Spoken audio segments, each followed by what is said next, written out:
Thank you for joining us for part 4 of our 7-part series, Climate Crisis, Countdown to Year Zero.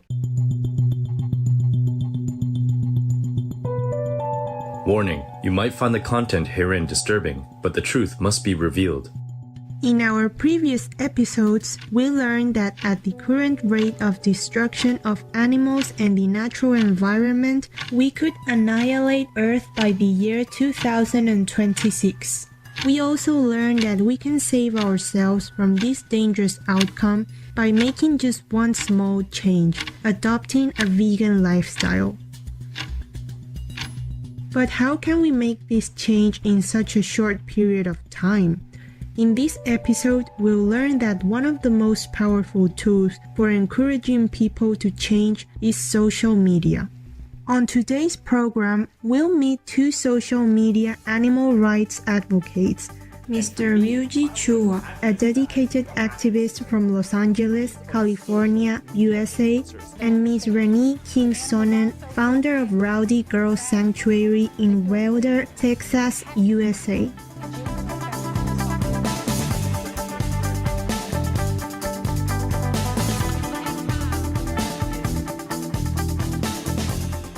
Mr. Chua has almost 60,000 followers and posts numerous videos on Instagram and YouTube, inspiring others to become vegan.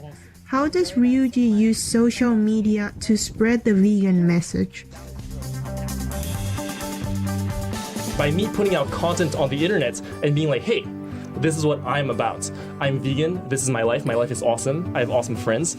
People can see that and look up to that and be like, wow, that's cool, I want to do that too. And the reason I think social media is so important too is because of this idea of tribes. Today we have this opportunity to change the world by creating communities. I'm not going to get to the whole world as one person. There's 7.6 billion people in the world. I can't speak to everyone. But what if I can speak to 1,000 people? And I can not only speak to them, but empower them to create their own community. And then they can empower their community to create more communities. And in that way, we can really spread a movement. I'm married to a multi-generational cattle rancher.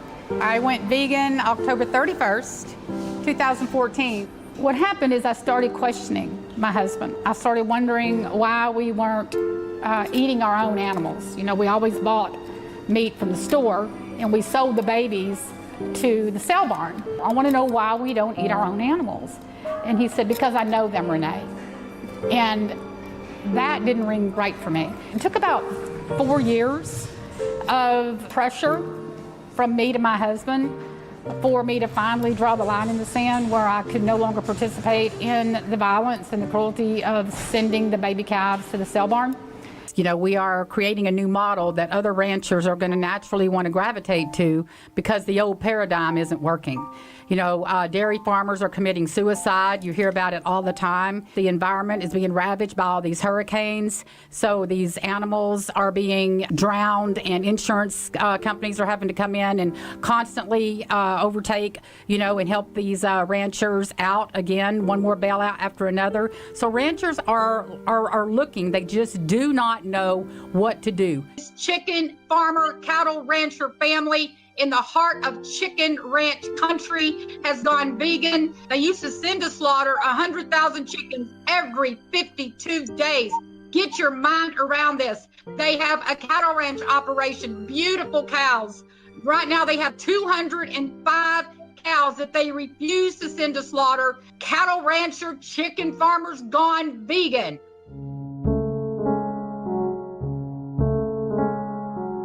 So we are in one of the most biodiverse regions of the world. About 5% of the biodiversity of the planet is supposed to be in this region. And it is being cut down and turned into cattle ranches. So you can see, you know, cows. It has become like the cattle ranching capital. This is why I think it's important for us to come to Costa Rica and help them reverse this situation so that the biodiversity is preserved.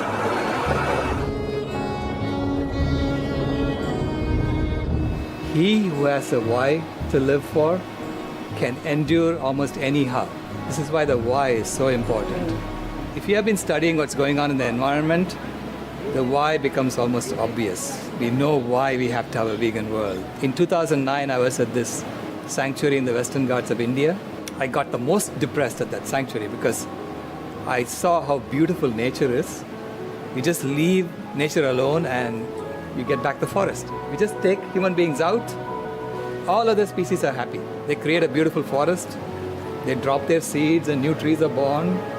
And here we are, we take everything and we flush it down the toilet somewhere and it goes, So the way we are interacting with nature, it looks like we don't belong.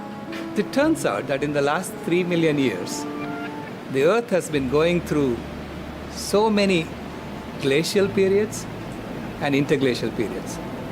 So ice ages. And during an ice age, life struggles to survive. Life literally dies out because it's covered by ice. So 90,000 years you get this ice age, and then for 10,000 years you get this interglacial period where the ice retreats and life expands.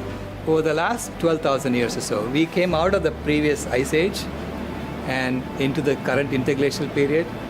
And for the last 10,000 years, the temperature has stayed pretty constant. And the reason is that human beings started burning down forests.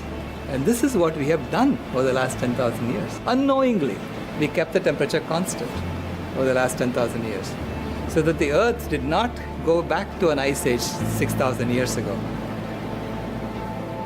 So in that sense, the world as we know it was created 6,000 years ago. That's when humans took over the climate of the planet. And in the last 200 years, we discovered fossil fuels. And we dug them up and we burnt them. So that's also carbon. That's stored carbon from all the trees that lived millions of years ago.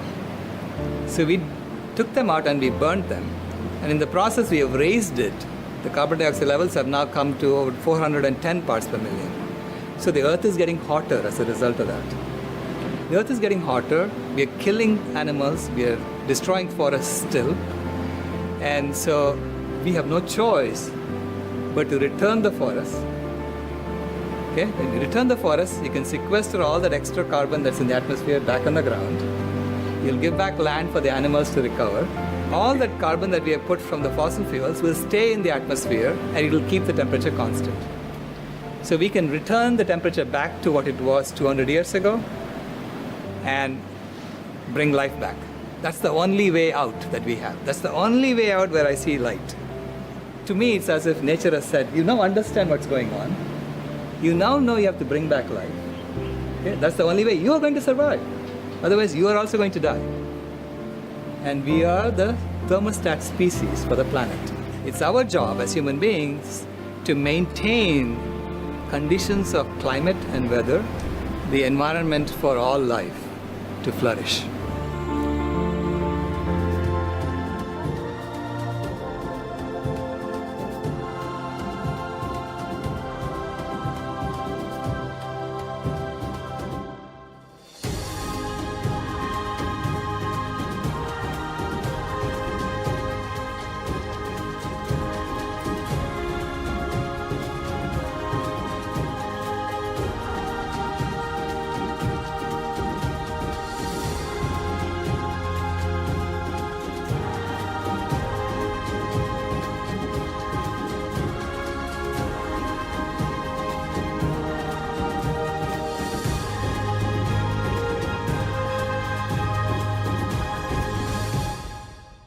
Many thanks, Dr. Rao, for reminding us that the future of Earth lies in our hands.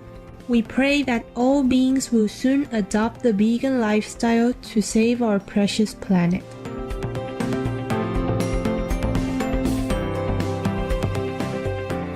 For more information on the documentary, please visit janeunchained.com. Magnificent viewers, thank you for your company today.